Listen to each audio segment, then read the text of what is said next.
Again, welcome everyone. Great turnout this morning. Thanks, Jody. If we could at this point, the Board of Directors for the Chamber, please stand, all the board members. I know you're out there.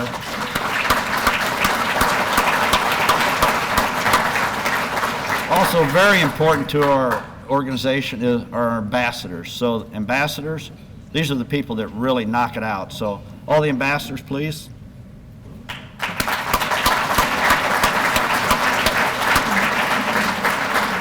All right, and I know we have several elected officials here today, so I'm not going to name names. So all the elected officials, please stand.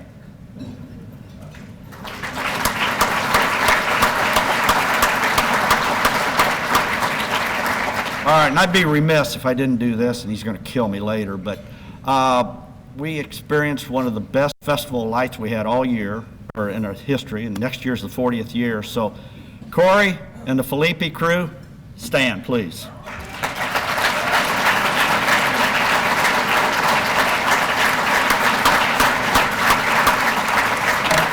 It's amazing what they do, and this is a year-round project, so it's just absolutely amazing all the work that goes in there, the rain, the snow, the bad weather, they're out there doing it. So again, can't thank them enough.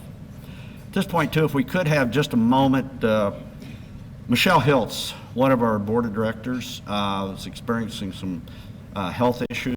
If we could, just a moment for her, if you could just bow, please.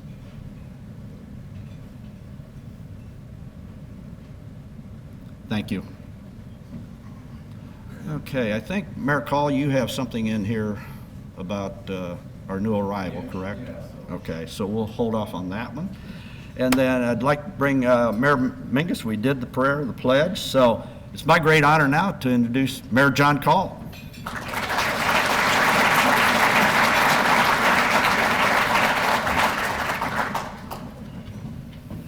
All right, let's get this situated here.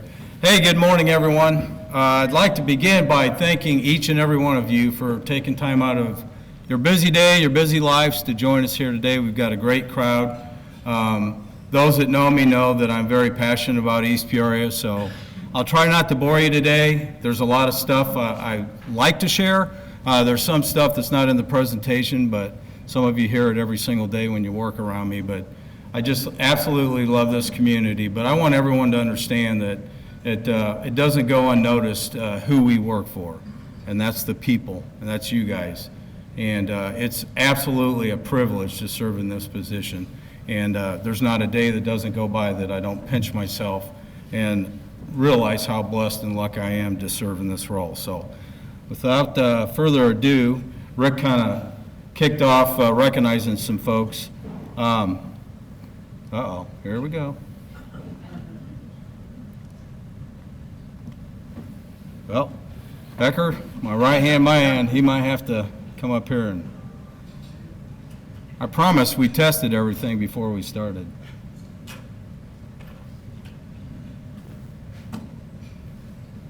Oh, go back to the, there you go. So I don't have to remind everybody, but there's some new folks in this room here today, but we operate under the commission form of government. We've done that for a long time. So that means there are 4 commissioners and myself, a mayor. I serve as a full-time mayor and actually do kind of dual roles. We don't have a city administrator, so part of my responsibility as charged by the commissioners is to serve as an administrator as well. But we do have Commissioner Mark Hill here with us today. Commissioner, if you don't mind standing. He's our Commissioner of Accounts and Finance. And unfortunately, the other 3 couldn't be here with us today. But you know, I can't stress enough how grateful I am to be working with a council of such dedicated individuals, because I say this every year I step up here. We're in our first year of our second term together, and we've done a lot over the last nearly 5 years together. And there are no personal agendas. Every single one of us understands the task at hand and the fact that we're here to serve our community and meet the needs of the community, always number one. And whether we agree or disagree, they remain respectful.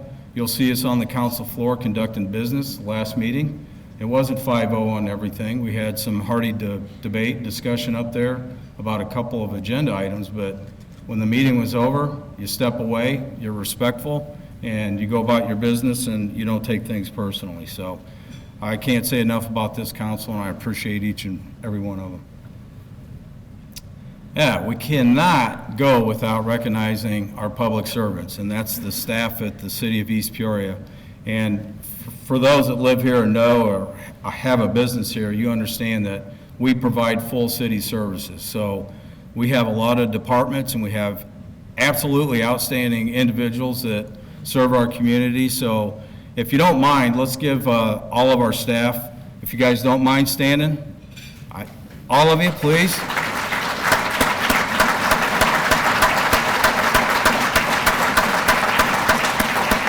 Thank you guys for what you do. And I got to tell you, they make our jobs a lot easier. And absolutely every single individual that works for the City of East Peoria is fully dedicated to this community and the jobs that they do for us. So we greatly appreciate each and every one of you. Okay, so we're just going to go right there into the financials. So I want to disclose, and I reminded Rick when he set the date for this, typically the State of the City is in March. Last year we bumped it up to February because it was an election year, and we actually wanted the budget completed prior to the election, and then the March eggs and issues ended up being a candidate for him because it was a contested election. So pick the same date this year. We do not have our budget done. So I'm going to put on my tap shoes here a little bit. And Commissioner Hill gets to see for the first time, because we haven't even brought this to council, kind of what it's going to look like this year. So this is our projected budget. We've been in budget discussions. Our finance director, Jeff Becker, who's helping me today, we meet with the department heads and the commissioners, and we separate out the operating and the capital by design. So we blow through the operating budget, which typically remains flat. Between 2% and 3% increase is what we see on average. And then we sit down and discuss their capital needs. And we'll talk about the capital improvement plan here in a minute. But once we hone in on the needs of that department, we put everything together. And we'll go in front of the City Council on a working session on February 13th. Every department head will lay out their budget for this coming fiscal year, and then the council will then subsequently approve that in March. So what you're looking at here, and I apologize, the numbers are a little small there, but on the dark shaded part of the chart, that's our revenue. And we're estimating a little over $71 million, and I will tell you, we budget conservatively in East Peoria, and that's by design. I know in government affairs yesterday, the county board chairmans enlightened us with what's going on in Peoria and Tazewell County, and the PPRT was brought up. And I can tell you, East Peoria, we took a different approach. We saw such a large spike in that, and to Jeff's, credit here, he came back and he had some concerns that was a little off kilter, so let's not bank on those monies, because chances are the state's going to come back next year and correct itself, which they've done. So I will tell you, we always budget conservatively. We're in a very strong financial position. So our budget this year will reflect a little over $71 million. On the right-hand side, there's about a $14.5 million gap, and I'm going to talk about that. That's not uncommon. We have a balanced budget. I don't want people to worry. We're in a very strong financial position, so and that will continue into this next fiscal year. One of the things I wanted to highlight here, so everyone understands the things that we've done in the last 5 years, and it's going to tie into that big development going on next to City Hall and the financing component of that. This past year, they were looking to get some bond issuance to make that development go. It's a $60 million project. Well, that was going to have to be funneled through the city, which meant for the first time in 5 years, Jeff, the city attorney, and I, we got the privilege of dealing with the S&P Global ratings, which was a good thing, because we sat down with them to try to get our credit rating changed 5 years ago when I came into office, and I had to lay out what I envisioned, what plans, what policies we were going to implement. And they told us at that time, we'll come back and review you guys in a year. It sounds promising, but we want results. So pandemic hit, we don't hear from them. make a long story short, we had to deal with them on the bond issuance. So they vetted the city again, and they actually raised our rating from an A to an A+, and it was based on our strong financial and budgetary performance, along with, And listen, that's a credit to staff, that's a credit to the council. Everybody worked really hard, and we're really focused, and we understand you got to meet the needs, but you also have to live within your means, and that's exactly what we'll continue to do. So that's kind of a big deal. But part of the inflated thing on the right, and we'll get more in detail when we go to the next slide, but in this budget, we'll have over $28 million in capital improvements this year. So we have some big projects. A few of them were carryovers from this past year, and we'll touch on those, and that's kind of where that number is inflated, as well as some big news on the police station, and we'll go into that next. Thanks, Jeff. All right, capital improvements. About $28.3 million is what we're looking to get accomplished this year. And this is, on this chart, it's just a breakdown of where those funds are mainly coming from. And as you can see here, the largest percentage is out of our general fund. So we got about $20.3 million. And of that, half of it will be what I will disclose about the new police station, the funding of the police station. Go ahead, Jeff. Okay, so I talked probably a year or two ago about one of the things this council did, which was make $1 million investment in our software.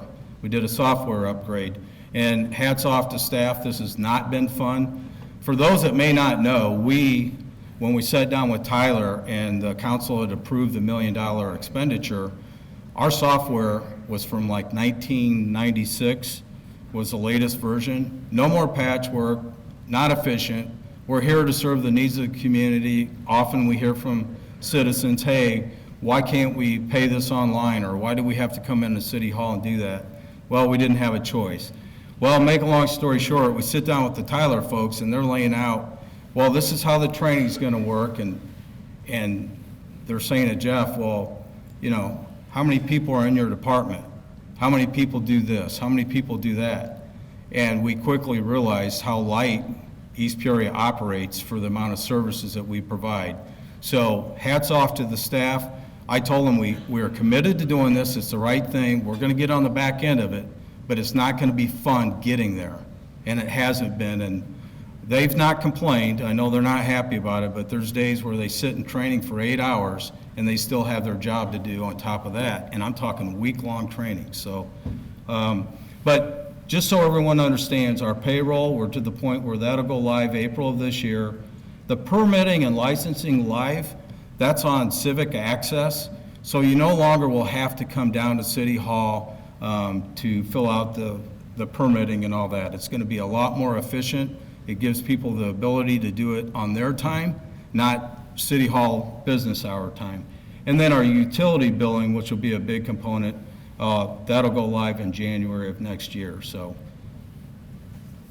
North Star branding. So I do want to talk about the branding effort because, you know, I was asked yesterday, Village President Metamora Cummings and I, we went over to the Ollie at Bradley and we presented in front of some senior citizens that were going through a course on different forms of government and things of that. It was super great. We ended up going long on it because they had so many great questions. But the reason why I'm bringing that up is one of the questions was an older gentleman that said, you know, why are you guys spending that kind of money on branding? Why is it so important? And I know Cindy Bird's in the audience tonight. So 5 years ago, one of my goals coming into office was to bring the different pillars of our community together. East Peoria is always, we kind of work in silos. It's a great community, but we kind of work in silos, and to me, we didn't really have branding per se, community branding. You come into our city, the entry signs, I mean, I don't have to tell you that, you see them. There's just a lot that goes into branding, but more importantly, when I sat down with this company and they said, well, Mayor, from your perspective, what one word describes East Peoria? And I said, 5 years ago, I would have told you progressive. And I'm not trying to insult anybody, but I do not like that word. It's taken on a whole new meaning. So I said, transformative. That's what I see East Peoria. I grew up here. I look at East Peoria today compared to what it was 50-some years ago when I was a kid, and it's just amazing how this city doesn't sit back. And that's visionary leadership that goes back decades. And I talked about the previous 5 mayors and the councils and their hand in everything that transformed our city to what it is today.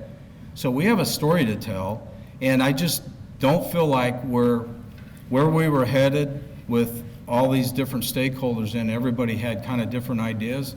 And it was nothing personal, it just kind of went dark. And so I got with Ty and we went back to the city council to see if there's an interest in the branding. But more importantly, here's what's so important about this project. We actually had focus groups, and many people in this room participated, which thank you again in person, because they provided such valuable information on what their perception is of East Peoria. Not John Call's. I know what mine isn't, but I'm probably biased. I grew up here. My wife and I, we raised our kids here, and we love this community. So they didn't want to hear from me. They want to hear from everybody else. And so it was a week-long thing. They're not done. They'll be back in town. But they'll be pushing out a survey here shortly that will go out to anybody and everybody to weigh in.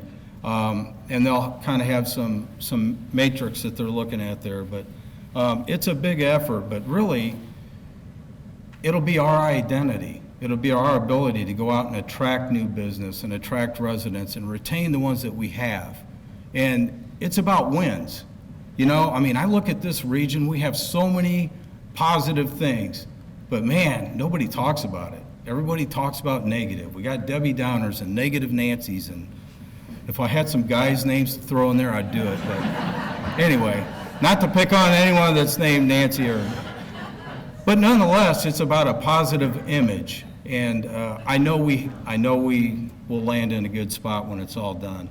But that's going to be wrapped up probably in the fall after the survey comes back. And it's what they're going to do is they're not going to come back and tell you this is your brand.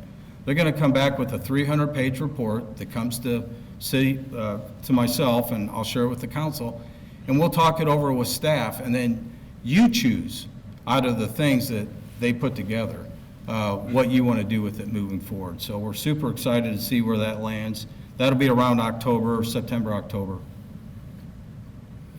All right, so we have a lot of things going on this year, and one of them is the comprehensive plan. So this is a little factoid. It's pretty interesting. So this is a $150,000 project, and I want to give Ty and Tri-County Regional Planning Commission credit on this, because the last one we did was in September of 2013, was the last one we adopted.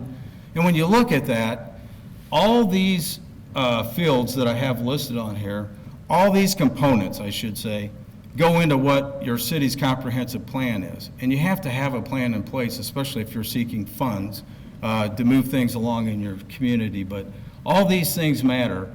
And we're going to have a community engagement piece on this. The steering committee met for the first time this past Monday.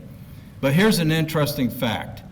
So East Peoria adopted its first comprehensive plan in 1968. And for those that are good at math, I was 2 years old.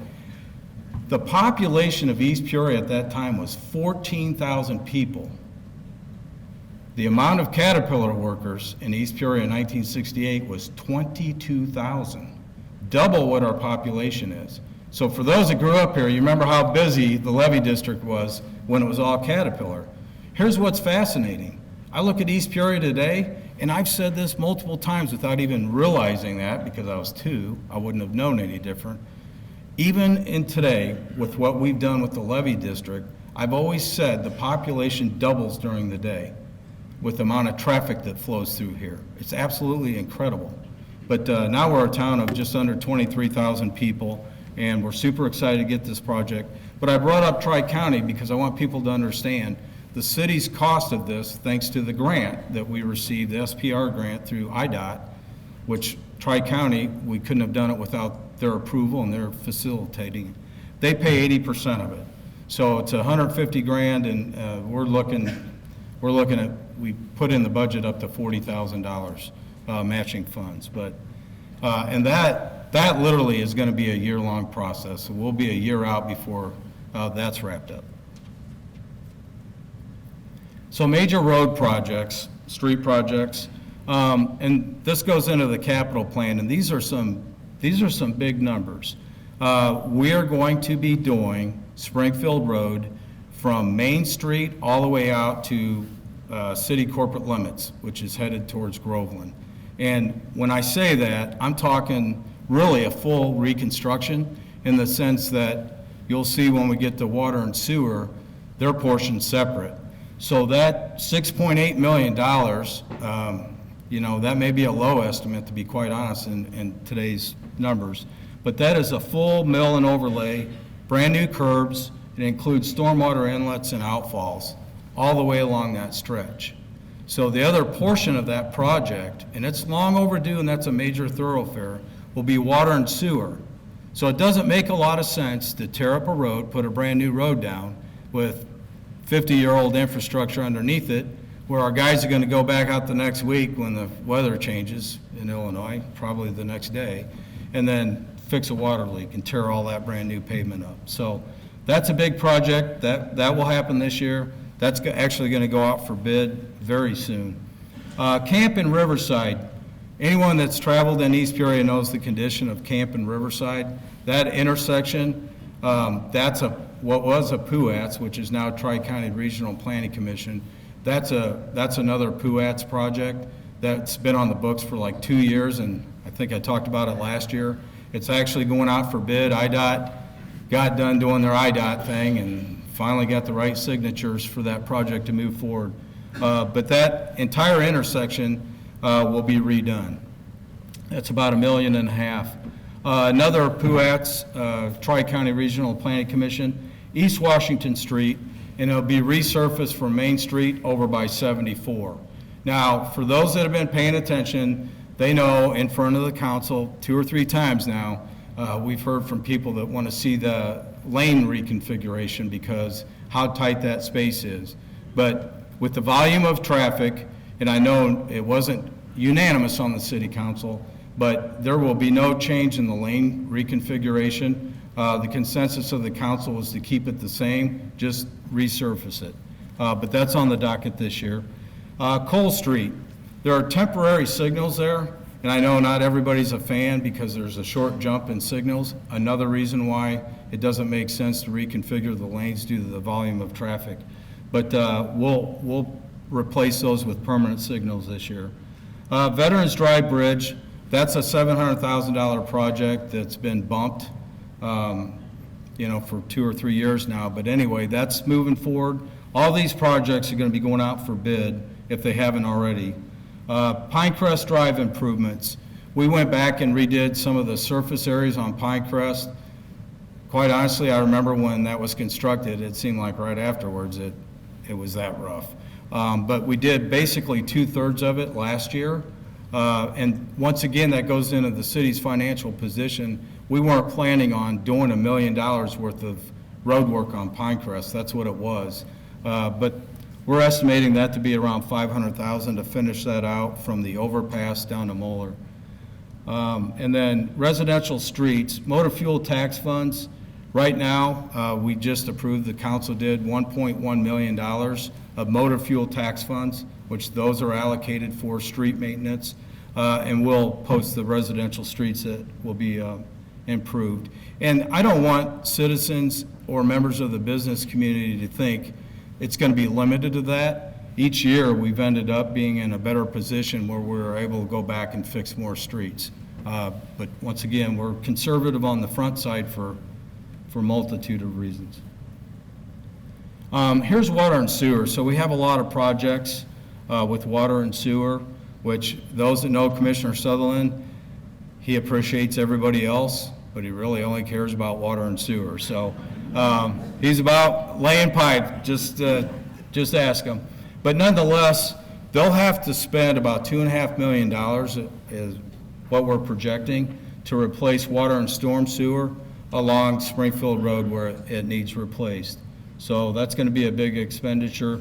We're still installing pipe up there in the Valley View Knolls subdivision. And then we just completed finally 4,500 feet of new water main along Kerfoot. And then this past year, we just wrapped up 4,275 of storm sewer lining, and we have a lot more planned for this year, hopefully, depends on the budget with Springfield Road. We did rehabilitate 3 lift stations, and then I put on the bottom, on the wastewater treatment plant upgrade, that was a $66 million project, and I know it wasn't popular. I was on the council as a commissioner at the time when we had to raise water rates, water and sewer rates, but that was necessary because the EPA mandated we upgrade our facilities, otherwise they were going to come in and do it, and the cost was going to be a lot higher. So we took out an EPA loan, and I got to tell you, we've done our part, and the EPA's done its part, because out of that $66 million, there's loan forgiveness, which we didn't openly talk about, but that's a big loan, and we're paying back the loan now. But that project, we have some touch points, some things that still have to be worked out with Farnsworth. They have to come back and fix a few things.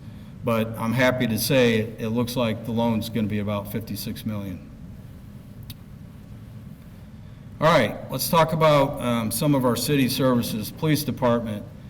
That 20,701 calls for service in this past year was an uptick of about 800 calls compared to last year. But for the first time, we just swore in some new officers.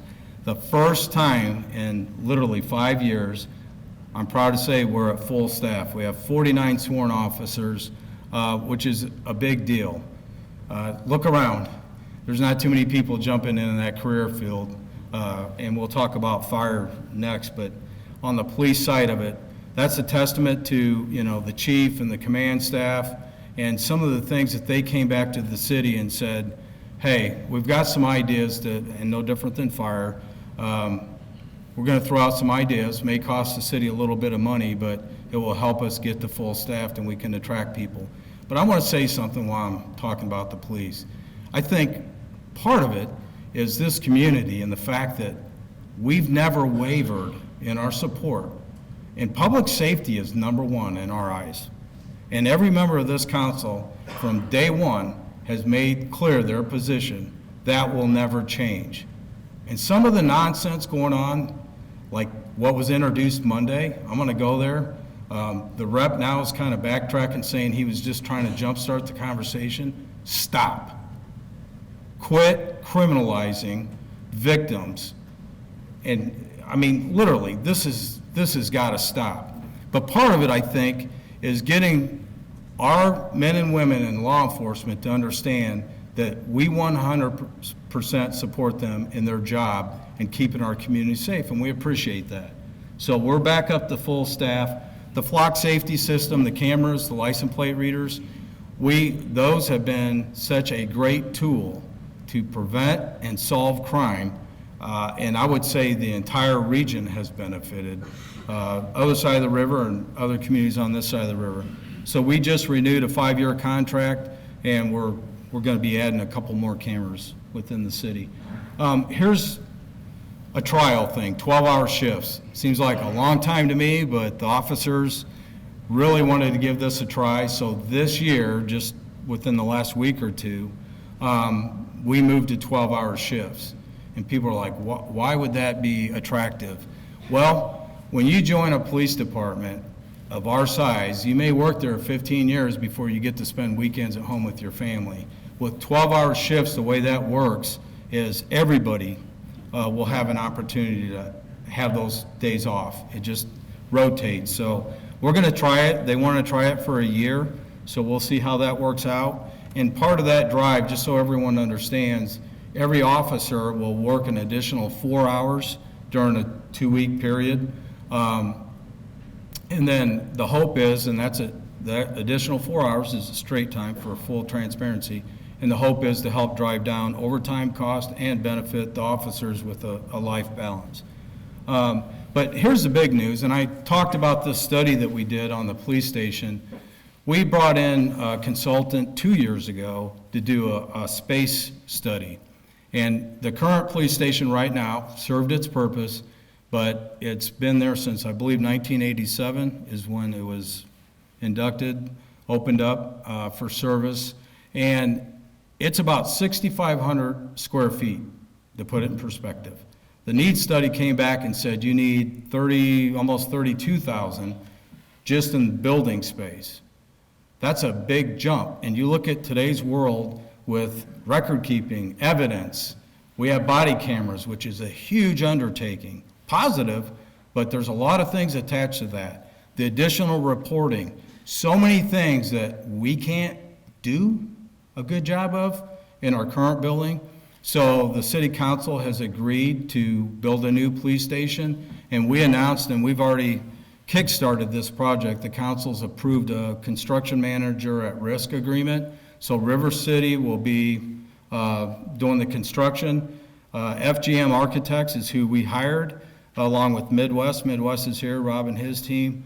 So Midwest will be kind of driving the bus on this, but is where we landed. And I was hoping to kind of have a little screenshot to show you. We're still working through the details, but every inch of this building has a function. And that's what's so great about this consultant. We went on a tour of other police stations to see how their flow was. And as he's walking us through, just the most little intricate details have a function to them. And he's not about the glam, he's about the function. And so we've pretty much nailed down a good floor plan. But part of that, we went back and added some garage space. So overall, it's going to be about 40,875 square feet, and with an estimated cost of $20.5 million. So that's a big number. But here's what I'm going to tell you. Here's what we ended up doing. I go back to the development west of City Hall. Full transparency, we've had this has been on the council floor and all approved. There was a little hiccup with the bond issuance, and I'm not going to speak to that. What's done is done. But the city had its credit rating at risk if we didn't pivot on what we were going to do with that development. So we went back to the city council and said, listen, we're in a good financial position to loan the developer the money. They pay us back at 5% interest, and we build a new police station using those funds. So that's what you're looking at. So when I talked about the capital, it's not technically a debt, but we're going to spend probably $10 million based on the construction timeline in this fiscal year, and another 10 the following fiscal year when everything's completed. But we're looking to start that construction late this year, and then hopefully have the police department moved in December of 25, or probably more likely February or March of 26. And that will be located on West Camp Street, right at the T section of Clock Tower. Fire department. So the middle picture was actually taken last night. That's the new fire station. And the chief was just telling me prior to this presentation that a citizen was complaining yesterday, that thing's built, why aren't you occupying it? Well, we still have to install the radio system in there. There's a couple of things punch list items that need fixed, but the chief's hoping to make an announcement within the next couple of weeks maybe, getting that fire station staffed and up and running. But it is a very modern, beautiful fire station. Once again, thanks to ICC for being such a great partner. This is 40 years in the making, and now it's coming to fruition. So that's a big deal. We did 600 business safety inspections last year. Fire prevention was taught to every student in the city of East Peoria, which is a big deal. Not all communities provide that service. CPR class taught to the freshman class at East Peoria High School. We did a little ice rescue training, they did, and the chief challenged me to come up and jump in the pond with them. And there's Ross behind me with his thumb up like, yeah, I got the clown. Get him out of here. Pull. No, I'm just kidding. But I appreciate joining them up there. It's always neat when you actually do ride-alongs or you go on scenes with these guys and see them in action, and it's absolutely amazing. Not a lot of people can do what they do every day, so we appreciate that. So there you have it. Station 2 opening will be later this month. And then we'll be hiring 10 to 12 firefighters this year. Matter of fact, I think we're hiring, what, 4? 6? Total of 6 here within the next 2 weeks, I think. We're looking to swear those folks in on the 16th, I think is the tentative date. But once again, for the first time, fire's never been an issue with manning, but the last few years, and all departments, especially volunteer ones, are really hurting, but just not a lot of people getting in that profession, and I don't understand that. It's a great profession. So anyone interested with your kids or whatever, reach out, and the chief will be glad to hold your hand there. East Side Center. So this is an actual picture of one of our completed fields up there. So we did 2 last year. We're currently, we have 3 new fields being turfed. That includes backstops, dugouts, new dugouts. Really, I talked about transformative. When you go up the east side, when you come back up there late March, early April, it's going to look completely different. And that's been a testament to this council that realizes the importance of east side and what it does to the community and benefits the region, quite honestly. So we're going to be doing another field this year to include dugouts and backstops. That's probably going to be another $2 million. Actually, that's the Dave Rogers Field.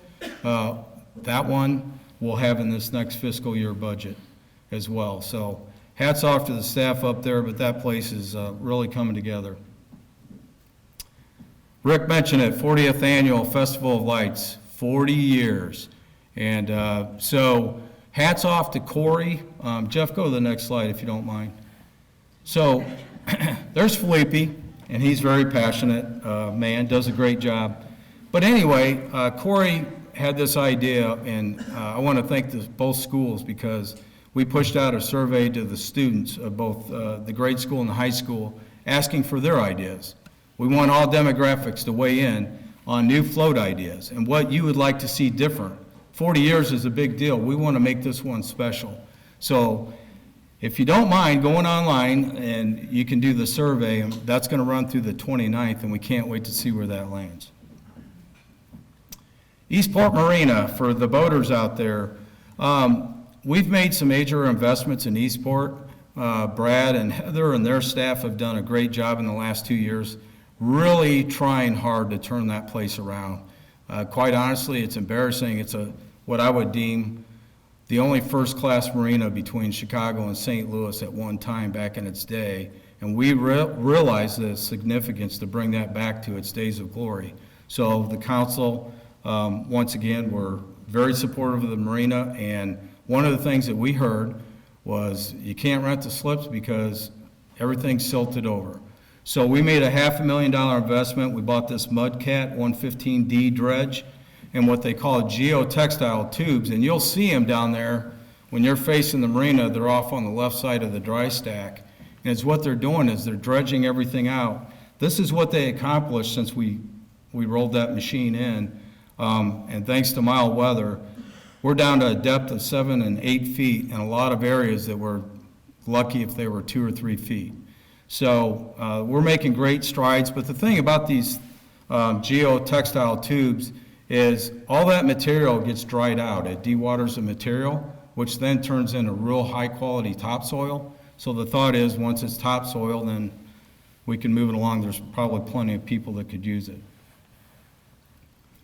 Events in 2024, just to name a few, won't go down the whole list here, but Eastside, we recently invited a number of you folks in. We go through the event calendar for the year. 42 out of 52 weekends were literally already reserved and booked at Eastside. That's how many events are going to take place, and that's not to mention some other things we're working on. But those are also events. East Peoria hosts a lot of nonprofit events. I put the Teresa Tracy group up there because that's an all-volunteer group, and they just did their check presentation Tuesday evening. And this year, that volunteer group raised $146,000. And the reason why that's important to share about our nonprofits is that money stays local. And so they split the proceeds between Dr. Gandhi's research at the University of Illinois College of Medicine, Peoria, Carle Health, which they were a recipient last year of a third of that, and then Illinois Cancer Care. And Illinois Cancer Care does a lot of genetic testing with those funds, and they're getting ready to roll out a new program which they announced Monday. But that group in itself, it's been here 13 years. They're at the $900,000 mark on what they've contributed back. Not a single dime goes to the people that work all year, but that's a greatly attended event. That'll always happen in November. Carol, I got to give Carol a shout out with the duck race, which is an absolutely phenomenal event. They do great work, always have great community support, which we appreciate. That'll be August again this year, Farmers Market. I gave a little shout out to Dairy Queen because they've already reached out to the chamber and Corey, and they want to be heavily involved in the community, but that's due to open very soon, so we appreciate that. We got the Red, White, and Boom coming back July 4th. Cars and Coffee kicks off. That has been shifted down by Bass Pro, and we did the trunk or treat down there, and the turnout was absolutely phenomenal, and the car folks really like that venue down there much better. So everything's shifted down there. I put up Heart of Illinois Mayors Association because I appreciate the Paradise. So we always host one a year in February. The 19th, I believe, is the date for this year. We'll host again this year, and that's just such a great group of mayors that are about regionalism. And we all get together and share ideas and share resources and really help each other out. 501 Bluetown, that's the project next to City Hall. I just wanted to give a brief update. These are the same slides we've shared in the past, but that project is well underway. I just want to make a quick mention of all the nonsense that was going around about the contamination and oh my goodness, and that's nonsense. The EPA's been involved in that project. They gave them two options to develop that site. The developer chose the most expensive option, which was to go down 10 feet, tear everything out, put clean back in. They literally, I don't know the word, the trades would help me out, where they crushed all the concrete up, so it never left the site, and then it all goes back down. But you see some stuff sprouting out of the ground now, so that project is on a good timeline. The developer, she came in town to participate in the branding thing, and she's really pleased. So you're going to start seeing things go vertical. The parking deck will go up first, but that's going to be in very short order. Okay, so we really couldn't talk about this before. You know, what's the big secret? What's going on down there? Well, here's what it is this group of investors that started the Putt Club, East Peoria will have the first one of what they've already got many agreements signed in different states. The East Peoria location is the first one. This is going up next to Bass Pro. This is, with their blessing, they gave this to me. This is actually the Riverside, what it's going to look like. It's 18 holes outside, 18 holes inside. It's a putting club. It's a putting course, professionally designed, something like we've never seen before.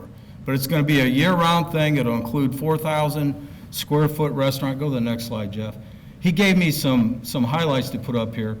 But indoor, it'll be like a park-like area with various seating options integrated into the actual putting course. And it's going to be family-friendly. You can hold meetings there, groups. And the thing that he put at the bottom, the question was, what else is there? What if we don't like to putt golf? They're going to have a lot of other games incorporated into their business model for others to share. So that is due to open mid to late April is what he's telling us. Levy Park.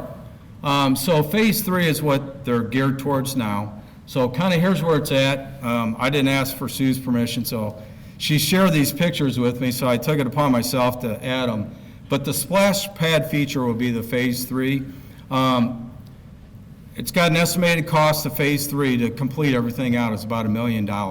So they still have $500,000 to raise. So anyone interested, in fairness to them, they're doing amazing work. It's really coming together, that park. But if anyone's interested, just go to eastpeoriacommunityfoundation.org and let's see if we can't raise the other $500,000 to complete the park.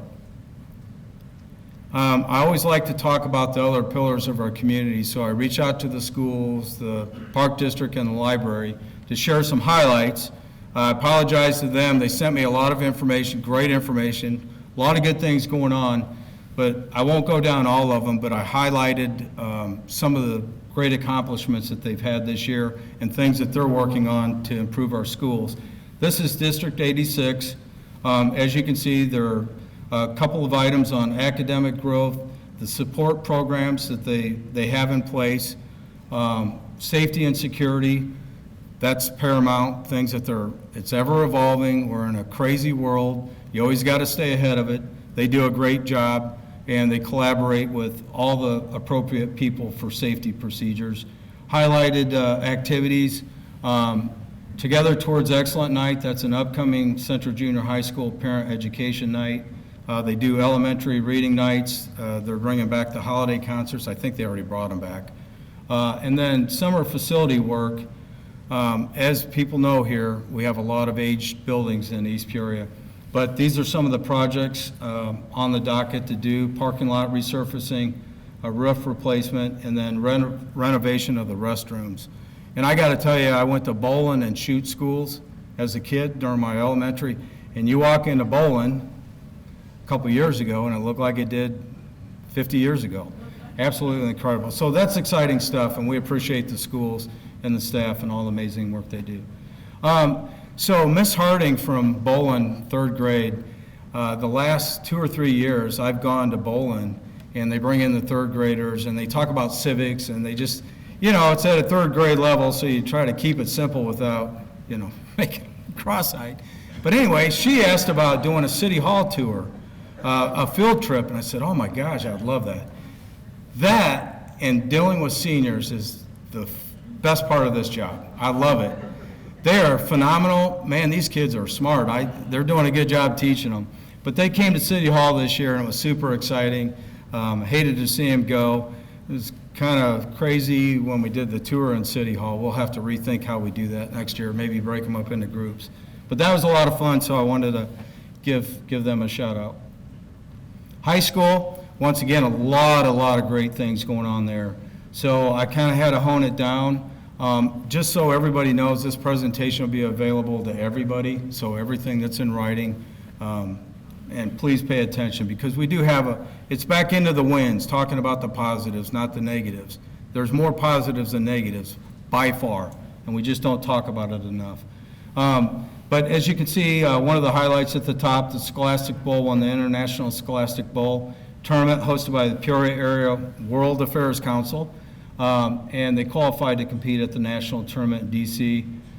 They did complete their strategic planning. They had 40 stakeholders involved in that, and that is their new mission statement that came out of that, which is challenge, provide, empower, proud to be EP. And if you're paying attention to the uptick in social media, and then later on I talked about the Raider review that just came out, we had one at our house, you'll see that mission statement on everything.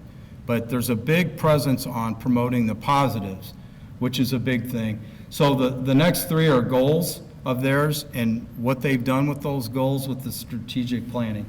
Facilities, they started plans to replace the 70-year-old science lab. They've pretty much completed the HVAC with the exception of, I believe, 2 gyms and art class maybe? Was it art class, Marjorie? Huh? Study hall, I'm sorry. So, and then on the finance side of it, they maintain per pupil expenditures in the lower 50% of all high school districts in Illinois. And then a couple shout outs down on the bottom. The marching band, Commissioner Decker, I can't believe he's missing this, but he's a big band guy, but the marching band was phenomenal. I think they're always phenomenal, but this year was literally their greatest year in school history.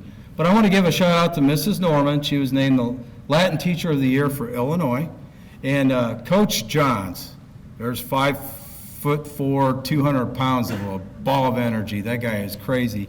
But he was inducted to the National Wrestling Hall of Fame. So shout out to those guys. Yep.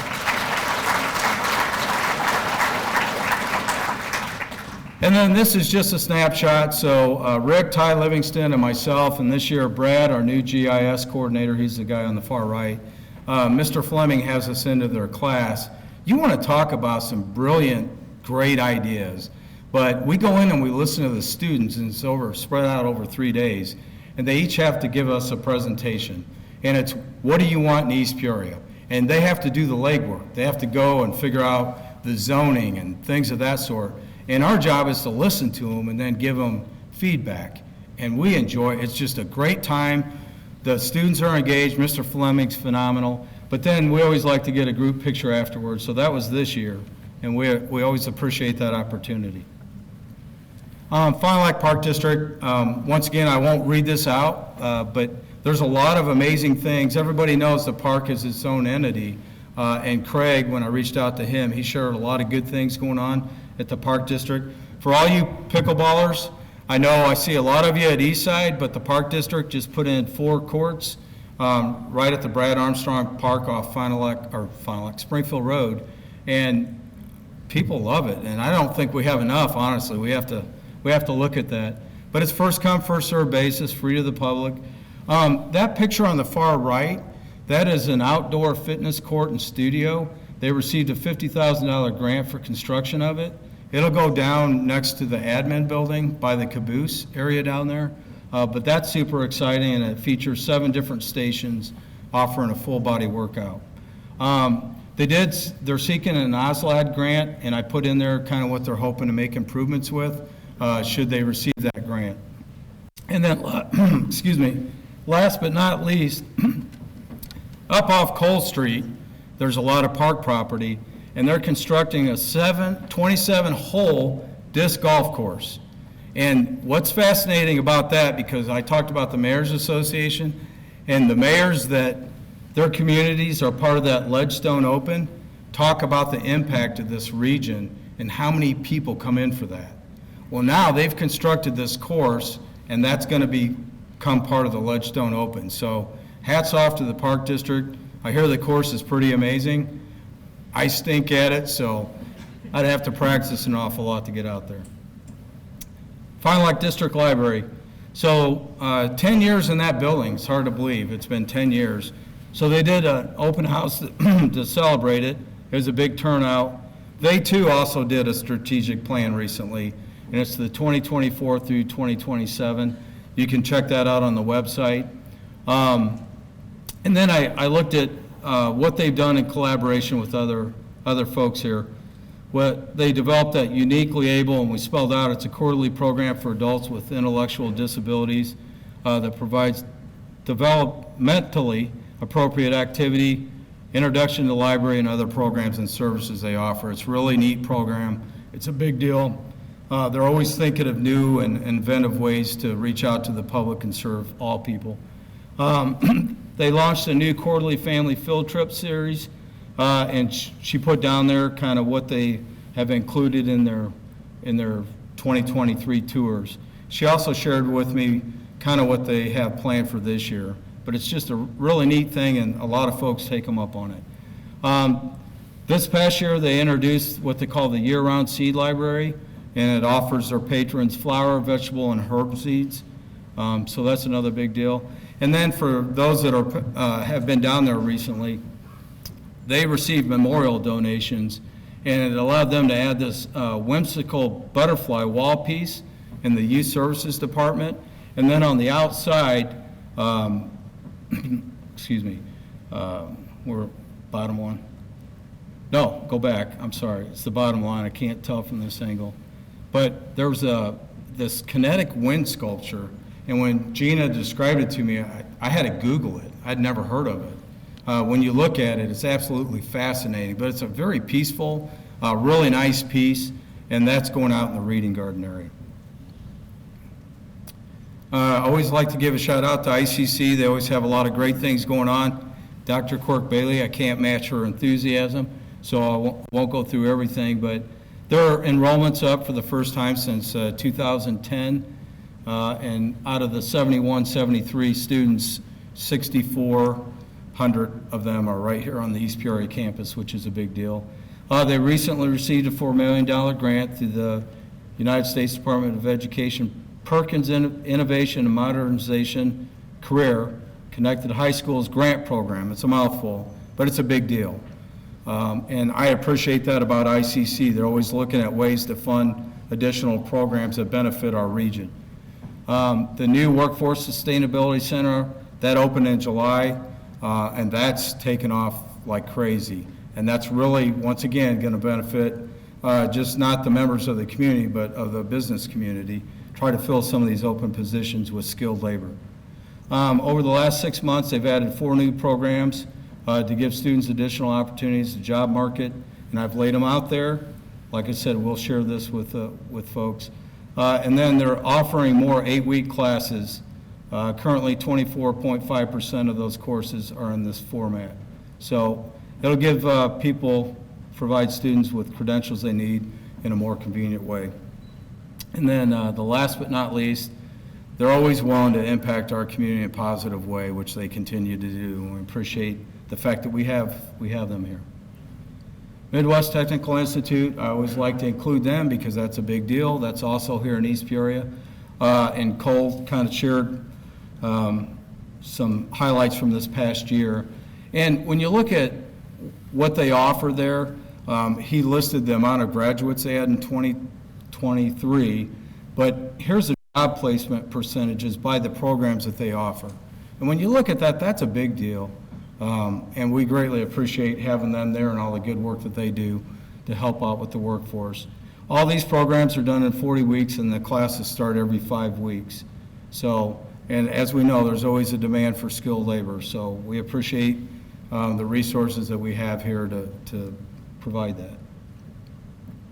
So this was a screenshot of yesterday. Rick and I had the privilege, and then we bumped into Senator Kaler. I know he was there yesterday as well. We did a tour of OSF Healthcare Cancer Institute. They're going to have a grand opening, I think, later this month.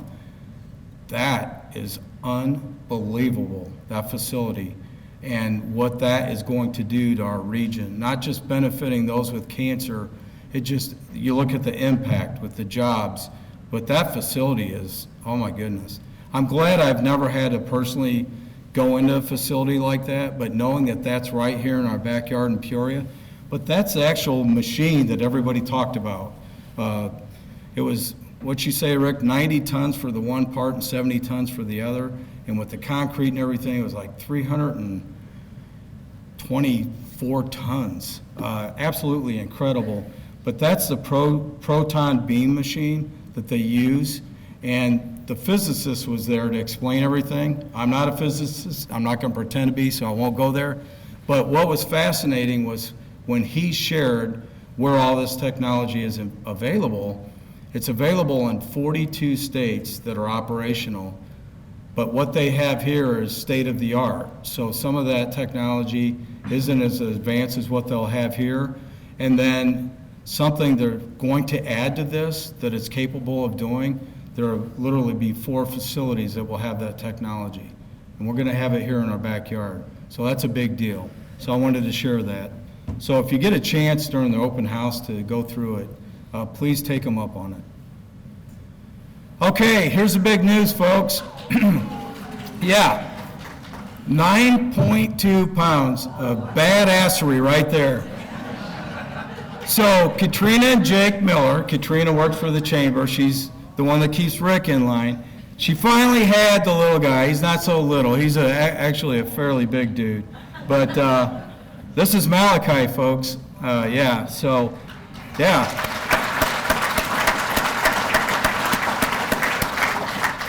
So we wanted to give Katrina, Jake, and Malachi a shout out, and he is our newest member of our chamber family, so we couldn't be more excited for them. And he's a keeper. He's a little cutie, so we can't wait to meet him in person. But with that, I just want to say a couple more things, parting comments.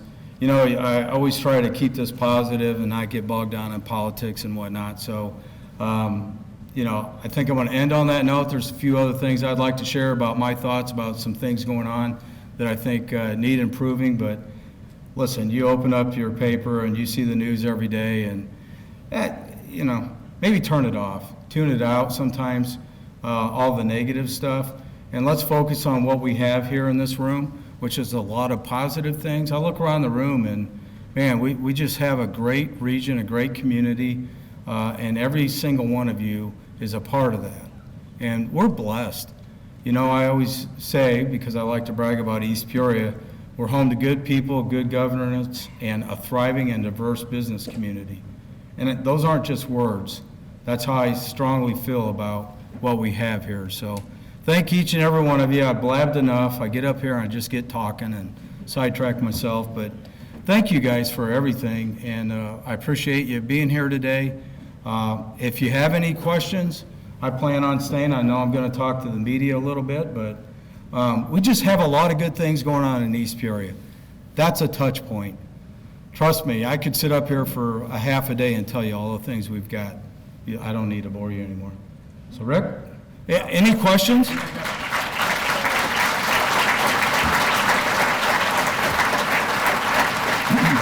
Any questions? I'm open to Now's your questions. chance.